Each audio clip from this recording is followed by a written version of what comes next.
ሊሰማ ኢየሱስ ዳግም ይመጣል። ደስ ይበለን እንዘምር ኢየሱስ ዳግም ይመጣል። ይመለሳል ይመለሳል ኢየሱስ ዳግም ይመጣል።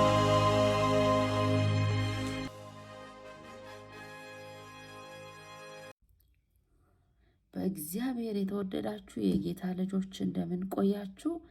ዛሬም በድጋሚ ልንገናኝ ችለናል። የእግዚአብሔር ስም ለዘላለም የተመሰገነ ይሁን። ትላንትና በተመለከትነው ርዕስ ስለ አንዲት ሴትና እግዚአብሔርን ስለማይፈራው ዳኛ ተመልክተናል። ይህ እግዚአብሔርን የማይፈራው ዳኛ ከእግዚአብሔር ጋር ክርስቶስ አነጻጽሮ በምሳሌ ሲያስተምር፣ ይህች ደግሞ ፍርድ የምትፈልገዋ ሴት ደግሞ የእግዚአብሔርን ሕዝብ የምትመስል አድርጎ ክርስቶስ በምሳሌ ለደቀ መዛሙርቱ ሲያስተምራቸው ነበር። ዛሬም ደግሞ ሰይጣን ባለጋራችን ሆኖ ሲከሰን አብረን የምንመለከት ይሆናል። እሱንም ዛሬ እንደ መግቢያ ጥቅስ ሲወሰድ ነው ዘካርያስ ምዕራፍ 3 ከቁጥር 1 ላይ ያለውን ነው። እዚህ ቦታ ላይ ዘካርያስ በራእይ ያየው እንዲህ ይላል። እርሱም ታላቁ ካህን ኢያሱን በእግዚአብሔር መልአክ ፊት ቆሞ አሳየኝ ይላል። ሰይጣንም የሚከስሰው ዘንድ በስተቀኙ ቆሞ ነበረ። እግዚአብሔርም ሰይጣንን ሰይጣን ሆይ እግዚአብሔር ይገስጽ፣ ኢየሩሳሌምን የመረጠ እግዚአብሔር ይገስጽ፣ በውኑ ይህ ከእሳት የተነጠቀ ትንታግ አይደለምን? አለው። ለኢያሱ ነው አሁን ድጋፍ እያገኘ ነው። ኢያሱ እዚህ ጋር ቁጥር 3 ላይ ሄደን እናነባለን። ኢያሱም እድፍም ልብስ ለብሶ በመልአኩ ፊት ቆሞ ነበር ይላል። ኢያሱ እዚህ ጋር ወክሎ የቆመው የሰው ልጆችን ኃጢአት ነው። የሰው ልጆችን ኃጢአት እድፍ በሚመስል ጨርቅ ተመስሎ እድፍ የሚመስል ጨርቅ ለብሶ በመልአኩ ፊት ቆሞ ነበረ። ሰይጣንም ደግሞ በዚህ ሊከሰው በስተቀኙ ቆሞ ነበረ። በዚህ ጊዜ ኢየሱስ በመካከል ሲገባ እንመለከታለን። እሱን ከማንበባችን በፊት ቁጥር 4 ላይ ልብሱ እንዲቀየርለት ተደርጓል ኢያሱ እና ከዛ በፊት ግን ኢያሱ ልቡ ያውቅ ነበረ። እዛ ጋር አንገቱን ያስደፋው በሰይጣን ክስ እውነተኛነት ነው። ሰይጣን ሲከስሰው ካለ ማስረጃ አይደለም። ኢያሱ ሲጀመር እዛ ጋር የቆመው ያደፈ ልብስ ለብሶ ነው። ይህ ምንድን ነው? የሰው ልጆችን ኃጢአት መከራ የሚያመላክት ነው። የሰው ልጆች ከዚህ ኃጢአት መላቀቅ የሚችሉት በእግዚአብሔር እርዳታ ብቻ ነው። ስለዚህ ከእግዚአብሔር እርዳታ ውጭ ሲሆን ደግሞ ያደፈ ልብስ ነው። የሰው ልጅ ጽድቅ እንደ መርገም ጨርቅ ነው ይላል መጽሐፍ ቅዱስ። እናም በዚህ ቦታ ላይ ኢያሱ ያደፈውን ልብስ ለብሶ እዛ ፊት ቆሞ እናገኘዋለን። ከሱ በስተቀኝም ደግሞ በዚህ ማስረጃ አድርጎ ሰይጣን ሲከሰው እንመለከታለን። ይህ ሰይጣን ፍላጎት ምን ይሆን? ሰይጣን በእርግጠኝነት እዚህ ጋር ምንድን ነው የፈለገው? ይህ ኢያሱ አንገቱን ሊያስደፋ የሚችለው የለበሰው ልብስ እድፍ በመሆኑ አንገቱን ሊደፋ ይችላል። ስለዚህ ራሱን ከተመለከተ የሰው ልጅ ራሱን ከተመለከተ የራሱን የመርገም ጨርቅ ከተመለከተ ተስፋ ቆርጦ ወደ እኔ ይመለስ ይሆናል በሚል ተስፋ ነው ሰይጣን እዛ ጋር ሊቆም የቻለው። ከእግዚአብሔር ዘንድ እርዳታ ካላገኘን በእውነት እኛ ኃጢአታችን ብቁ አያደርገንም። ለመንግስተ ሰማያት ብቁ ልንሆን አንችልም፣ መንጻት አንችልም እና የእግዚአብሔር እርዳታ ያስፈልገናል። ቁጥር 4 ላይ ሄደን ስንመለከት የኢያሱ ልብስ ሲቀየርለት እንመለከታለን።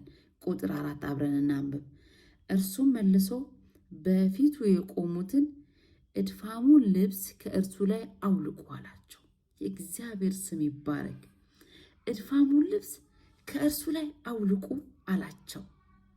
እርሱንም እነሆ አበሳ ከአንተ አርቄአለሁ፣ ጥሩ ልብስም አለብስሃለሁ አለው። የእግዚአብሔር ስም ይባረክ። እግዚአብሔር እንዲህ ለእኛ ጽድቅን መርገማችንን ወስዶ ጽድቅን ክርስቶስ እንደሰጠን የሚያመላክት ምሳሌ ነው።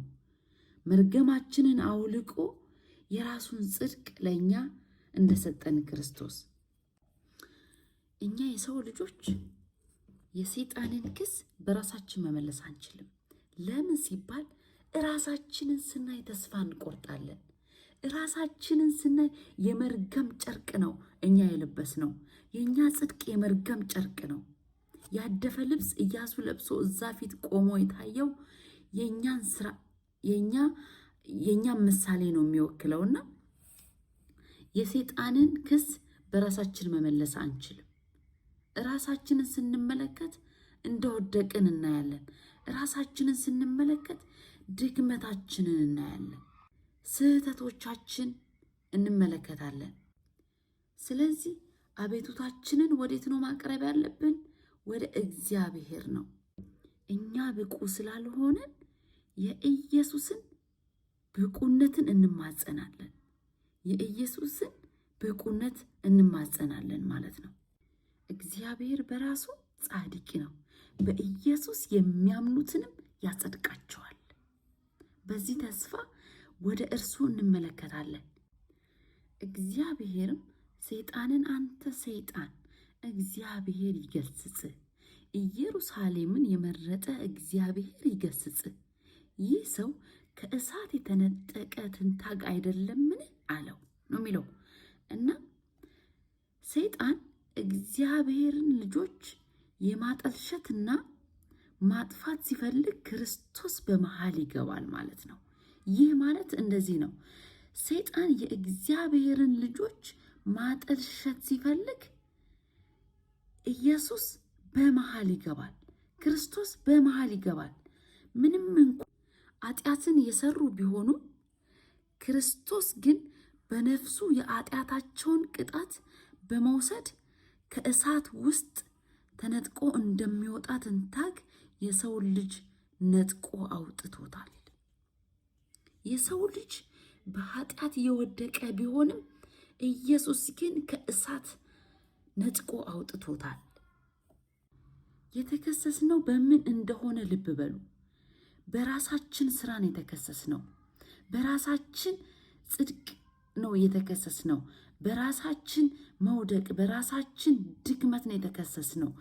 የኛ ኃጢአት ብዙ ቢሆንም እንደዛ እንዳደፈ ልብስ ቢሆንም ኢየሱስ ግን በመሃል ገብቶ ለእኛ ሲቆም እንመለከታለን። ኢየሩሳሌምን የመረጠ እግዚአብሔር ይገስጽ፣ ይህ ሰው ከእሳት የተነጠቀ ትንታግ አይደለምን የተባለው እና እዚህ ቦታ ኢየሱስ ጣልቃ ሲገባ ነው የምንመለከተው። ስለዚህ በመጥፋት ላይ ለሚገኘው የሰው ዘር እርዳታ ስለተገኘለት ከሳሹ ይገሰጻል። ኢየሱስ በሰብአዊነቱ ከሰው ዘር ጋር የተቆራኘ ነው። በመለኮቱ ደግሞ ለዘላለማዊ ከሆነው እግዚአብሔር ጋር አንድ ነው። ስለዚህ የሰው ልጅ እርዳታን አገኘ። የሰው ልጅ ከዛ እድፍ የሚላቀቅበትን መንገድ አገኘ፣ እርዳታ አገኘ። ስለዚህ የኛ ከሳሽ ዲያብሎስ ይገሰጻል ማለት ነው። እናም ኢያሱ ያደፈ ልብስ ለብሶ በመልአኩ ፊት ቆሞ ነበረ። መልአኩም ከፊቱ ቆሞ የነበሩትን ያደፈ ልብሶቹን አውልቁለት አላቸው። ኢያሱም እነሆ ኃጢአትህ ከአንተ አስወግጃለሁ፣ ጥሩ ልብስም አለብስሃለሁ አለው። እኔም ንጹሕ ጥምጣም በራሱ ላይ አድርጉለት አልሁ። እግዚአብሔር መልአክ በአጠገቡ ቆሞ እያለ ንጹሕ ጥምጣም በራሱ ላይ አደረጉለት፣ ልብስም አለበሱት ይላል። የእግዚአብሔር ስም ይባረክ። የእግዚአብሔር መልአክ ለኢያሱ ይህን ማስጠንቀቂያ ሰጠው ይላል። ከዚያ በኋላ እግዚአብሔር ጸባኦት እንዲህ ይላል፣ በመንገዴ ብትሄድ ትእዛዜንም ብትጠብቅ ቤቴን ታስተዳድራለህ ተባለ። የእግዚአብሔር ስም ይባረክ። ሰይጣን በራሳችን ማንነት ሊከሰን፣ ሊጥለን፣ ተስፋ ሊያስቆርጠን ቢፈልግም የእግዚአብሔር ልጅ ግን ደርሶ ከእሳት ነጥቆ እንዳወጣን ነው የምንመለከተው። እና ከዚያ በኋላ ደግሞ ማስጠንቀቂያ ተሰጥቶታል ለኢያሱ። ለኢያሱ ስል ሕዝብን ነው የሚወክለው። እንዲህ ይላል፣ በመንገዴ ብትሄድ ትእዛዜንም ብትጠብቅ ቤቴን ታስተዳድራለህ ነው የተባለው። በአደባባዮችም ላይ አላፊ ትሆናለህ። በዚህ የእግዚአብሔር ዙፋን ከብበው በቆሙት መላእክት መካከል ቦታ እሰጥሃለሁ ነው የተባለው። የእግዚአብሔር ስም ይባረክ። እናም የእግዚአብሔር ሕዝብ ብዙ ጉድለት ያለበት ቢሆንም እንኳን ክርስቶስ ግን ከሕዝቡ ፈጽሞ አልተለየም። ክርስቶስ ከሕዝቡ ፈጽሞ አይለይም። ልብሳቸውን ለመለወጥ ኃይልና ስልጣን አለው። ኢየሱስ ክርስቶስ የእኛን ያደፈውን ልብሳችንን ለመለወጥ ለመቀየር ሙሉ ስልጣንና ኃይል አለው። ንስሐ በሚገቡና በሚያምኑ ልጆቹ ላይ ያለውን ያደፈውን ልብስ አስወግዶ በራሱ የጽድቅ ሻማ በማጎናጸፍ በሰማይ መዝገብት በስማቸው አንጻር ይቅር ተብሏል ብሎ ይጽፋል ይላል። የእግዚአብሔር ስም ይባረክ። ኢየሱስ በዚህ መንገድ እኛን ታድጎናል። ከእሳት ነጥቆ ካወጣን በኋላ ይኸው ልብሳችንን ቀይሮ የራሱን ጽድቅ ለእኛ ያጎናጽፋል። የራሱን ጽድቅ ለእኛ ይቆጥርልናል። የእኛን ኃጢአት ደግሞ ይቅር ተብሎላችኋል ብሎ ለእኛ ይቅር የማለት ስልጣን ስላለው ይቅር እንደተባለልን ይጽፈዋል። ለፍጥረት ዓለም ደግሞ ልጆቹ እንደሆንን ይመሰክርልናል። ባለጋራችን ሰይጣን ጠላታችን ከሳሻችን ሆኖ ቢቀርብም እንኳን እግዚአብሔር ግን ለእኛ ለምርጦቹ ይፈርድልናል። የእግዚአብሔር ስም ይባረክ። ሰይጣን በክስ እኛ ላይ ቢቀርብም እግዚአብሔር ግን ለእኛ ይፈርድልናል።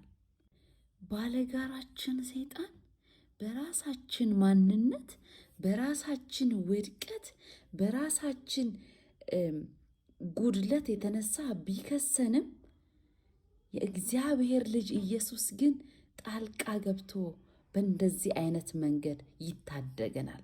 የእግዚአብሔር ስም የተመሰገነ ይሁን። በእውነት ዛሬ የእግዚአብሔር ልጆች ራሳችንን ስንመለከት ተስፋ ቆርጠን እንድንመለስ ነው የምንሆነው።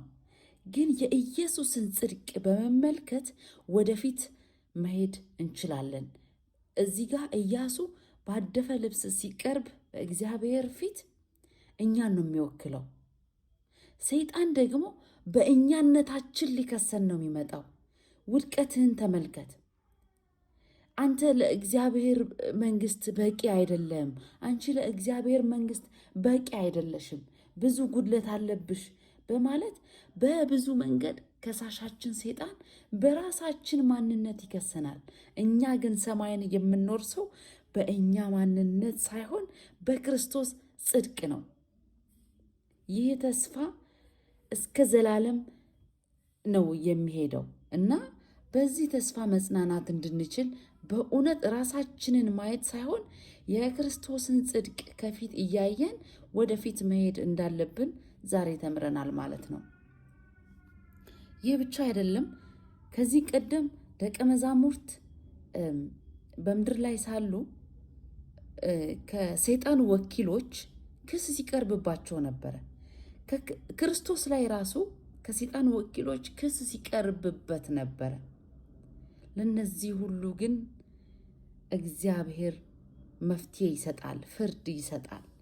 እና የእግዚአብሔር ወገኖች ሆይ የራሳችንን ማንነት ጉድለት፣ እድፈት ተመልክተን ወደኋላ መመለስ ሳይሆን የክርስቶስን ጽድቅ እየተመለከትን ወደፊት መሄድ እንድንችል በሰማነው እግዚአብሔር ይርዳን። ሁላችሁም ተባረኩ። የእግዚአብሔር ጸጋ ከእናንተ ጋር ይሁን። መልካም ቆይታ።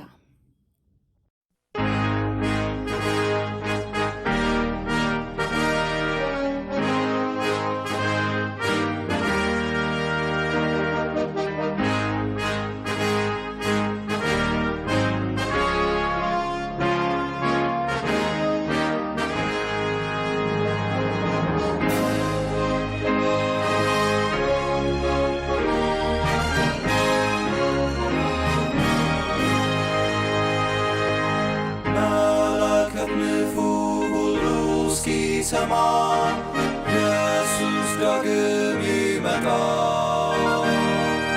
ደስ ይበለን እንዘምር፣ ኢየሱስ ዳግም ይመጣል። ይመለሳል ይመለሳል፣ ኢየሱስ ዳግም ይመጣል። ተራሮቹ ኢየሱስ ዳግም ይመጣል። ኢየሱስ ይመጣል በክብር ዙፋን። ኢየሱስ ዳግም ይመጣል። ይመለሳል ይመለሳል፣ ኢየሱስ ዳግም ይመጣል። ፍጥረቱ ሁሉ ይናገረናል፣ ኢየሱስ ዳግም ይመጣል።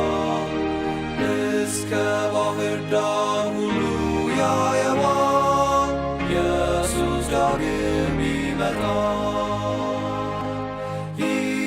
ይመለሳል ይመለሳል፣ ኢየሱስ ዳግም ይመጣል። የምድር መናወጥ ለሰዎች ይላል፣ ኢየሱስ ዳግም ይመጣል። አውሎ ነፋስም ያስታውቀናል፣ ኢየሱስ ዳግም ይመጣል። ይመለሳል ይመለሳል፣ ኢየሱስ ዳግም ይመጣል። ሕዝብም ይቆጣል፣